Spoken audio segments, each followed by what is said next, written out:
distortion with more hiss, more sibilance there.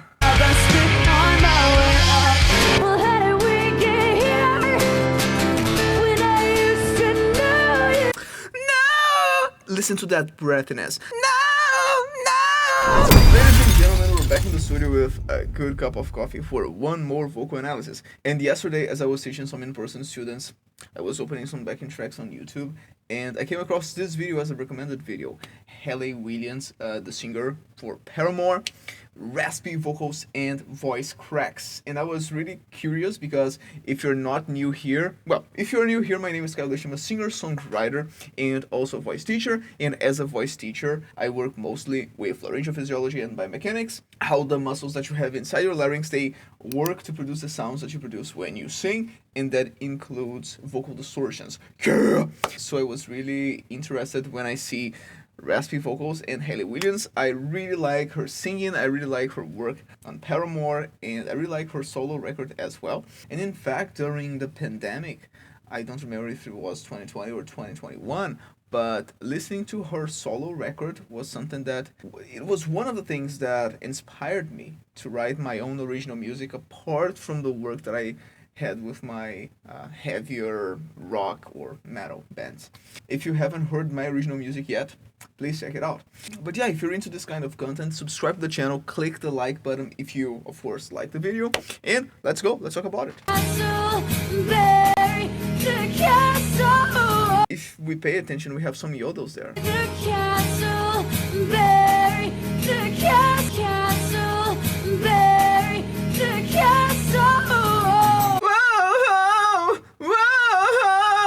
And those ho ho ho, those are yodels. Basically, our vocal folds can be in active tension when they are full of blood, they are engaging, and they are resisting more against the air pressure that we're sending. Oh, my vocal folds are active! But then we can relax a bit more the vocal folds. They will still be closing because of the air pressure sucking them in, pulling them to the center. But you don't have as much resistance as when we have our vocal folds active. The vocal folds can be active or passive, and whenever we have a sudden change between those different behaviors, active, passive, we have a yodel. Hey, hey, hey, and that's exactly what we're hearing here. And as some voice teachers, I discussed this here before, but some voice teachers, they say that yodels, especially at the end of some phrases, they are a bad thing. I don't agree. In fact, I highly disagree with that affirmation. I feel like yodels are a great way to show vocal control, especially if you're able to belt it out. You're singing those high notes, you're belting them, and then you're able to let that switch to a softer sound, and then you go back into the active technique. That to me shows a lot of control. Singers who do not have that level of skill, as soon as they change to something soft, they have a hard time going back to that strong tone. But of course, every case is different. Another thing that I would like to point out is that to me, vocal technique or singing well does not exactly mean singing with intention per se, because maybe, I know that Hayley Williams is a extremely skilled vocalist. She had a lot of voice lessons. You can even find videos of her voice lessons and her vocal coaching process online. But some singers will do the same thing, like yodels, hey ho, and they don't know what they're doing. They can't describe, they can't name it. And if you ask them, oh, did you do that on purpose? They're like, oh, I didn't even realize that I was doing that. And to me, if you like the sound of it, you as a listener, or the singer, or the singer's audience, then the intention behind it is not as important. Of course, of course, I'm suspicious here, and you guys are as well, because you're in a vocal technique channel. So we want to understand things, and we want to practice and apply those things with purpose. But it's not because a singer is using something without that purpose that if it is the same thing, it is the same thing. If I'm doing this, hey, and I know that, oh, that's happening because I'm changing from an active vocal scheme to a passive vocal, blah, blah, blah. If I know all that, or if I don't, I will still be doing the same thing. You know what I mean? So yeah, there is healthy technique, there is unhealthy technique. The wrong, to me, is what's unhealthy. If you're doing something right, it doesn't matter if you know exactly what you're doing. You know what I mean? At least to a performance point of view.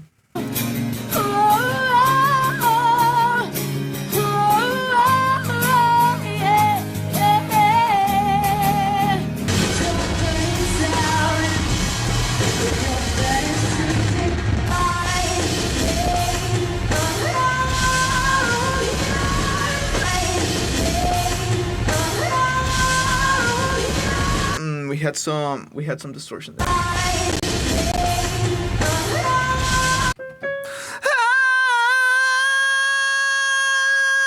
We had a bit of distortion there. That's pretty cool. That's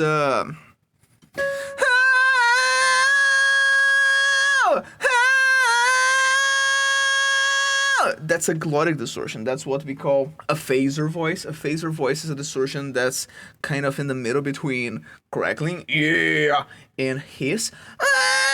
The phaser is like in the middle there. And because of the range that she was singing, and she was singing above the high C, we say that's a scream phaser. Inside vocal anthropophysiology, which is what serves as the foundation, as the framework for my work as a teacher. So inside vocal anthropophysiology, we describe the screams as vocal distortions that happen above the high C. Okay, it's important to point that out because sometimes people describe screams as a specific sound, something that sounds really heavy and quite distorted, like this. But inside vocal anthropophysiology, we use scream to define a specific physiological behavior that happens in the back of your throat with the what we call the firming muscles, the posterior muscles. So the transverse arytenoid, the oblique arytenoids, the lateral cricoarytenoids, those muscles start behaving a different way when we reach those really high notes, and that's the reason why we say that that's a scream. And because she was using mainly a phaser, if I were to sing with the phaser a bit lower, oh, that's a phaser. And then if I try to keep that same adjustment up there, oh, then that's a scream phaser. Yeah.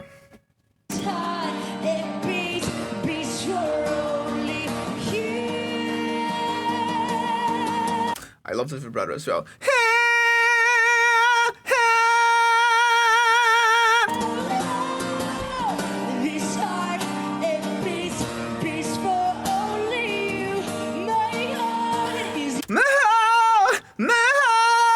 The yodels, yeah.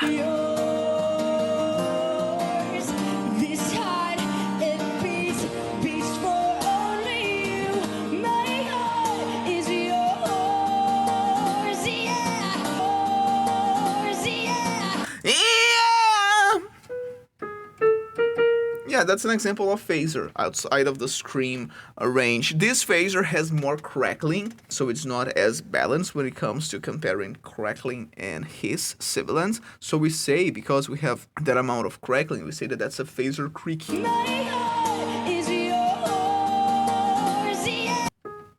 Here's yours, yeah, yeah.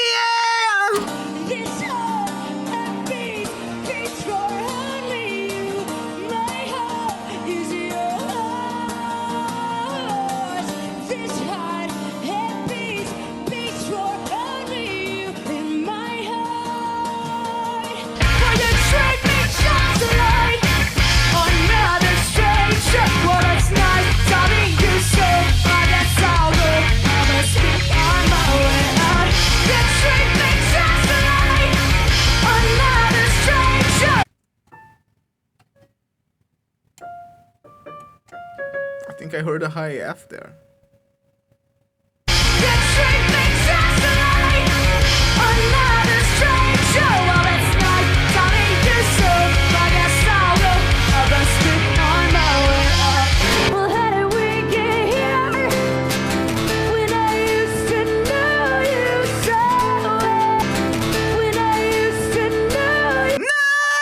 And we have a distortion with more hiss, more sibilants there.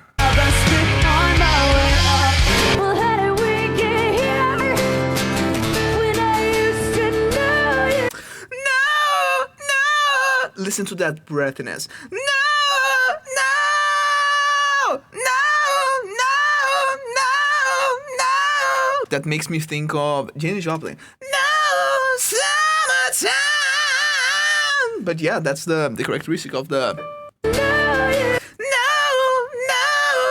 So this is not a phaser anymore. In fact, we have more hiss here, is what we would describe inside physiology as a howl voice. And that's because this distortion is quite similar to the behavior that some animals would have when howling. Like, oh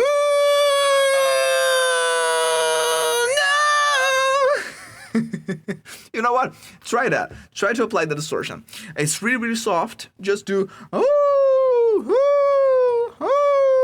and try to add a bit of breathiness, but this kind of distortion, we absolutely need some nasality. So we don't want we want a bit of a bit of nasal resonance there.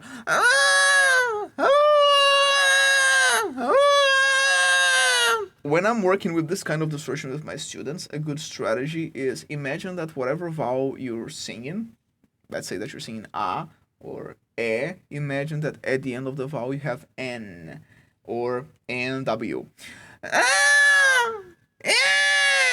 Instead of because we need more nasality. All right.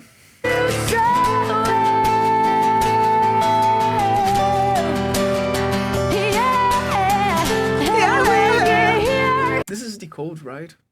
I really like Paramore, but I haven't heard the band in a little while. I need to listen to more of them. Well, I think I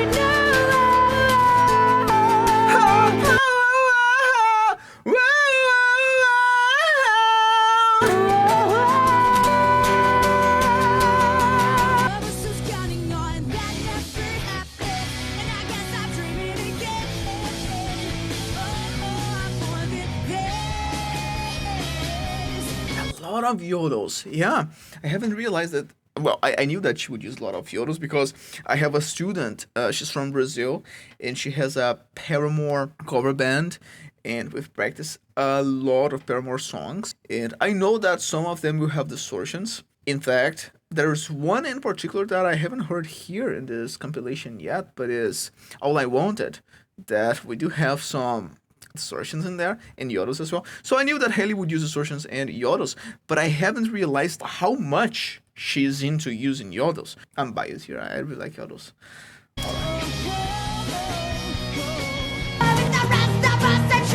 Whoa, whoa, whoa, whoa, whoa.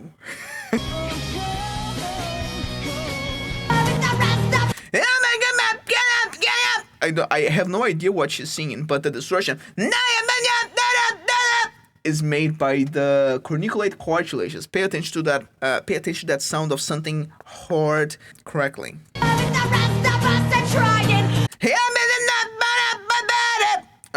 Examples of other singers that we use the same kind of distortion. I don't remember his name, but the singer for Maneskin. I'm begging you. And Brian Johnson, AC/DC. I'm on a highway to hell. Corniculate cartilages. Inside vocal anthropophysiology, we call this distortion rubbing voice.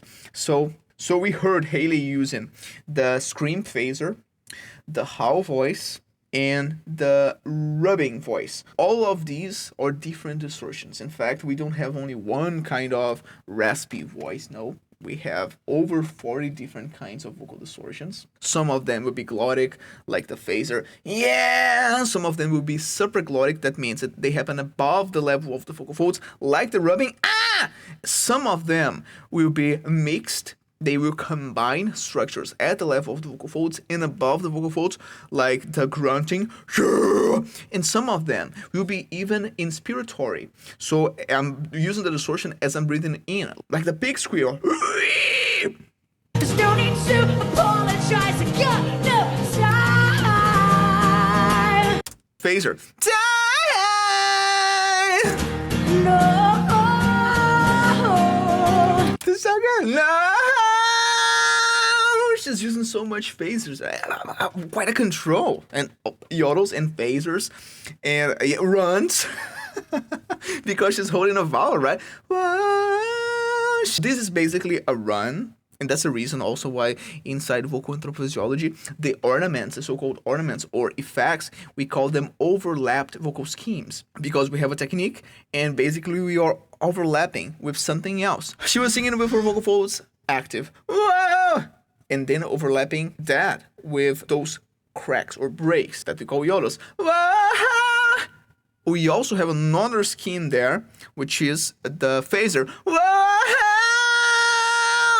And the whole thing is happening inside the run. Because she's singing, she's keeping the same vowel, the same syllable, per se, and she's making a melodic contour there. I got inside, but feeling sorry, yeah. Hey, and also some vibratos there again. Hey.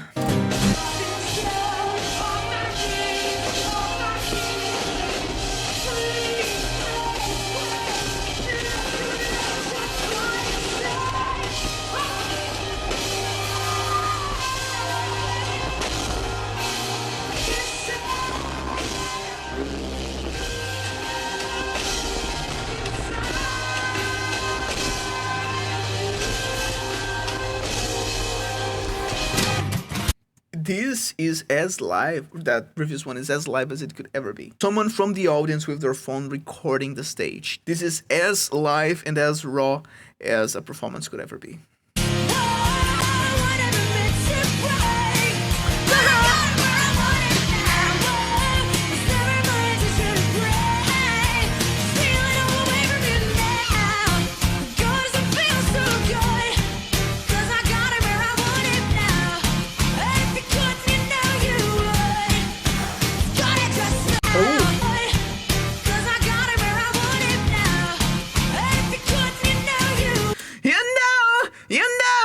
Some phasers though. A bit more towards the crackling side, so a phaser creaky, scream phaser creaky.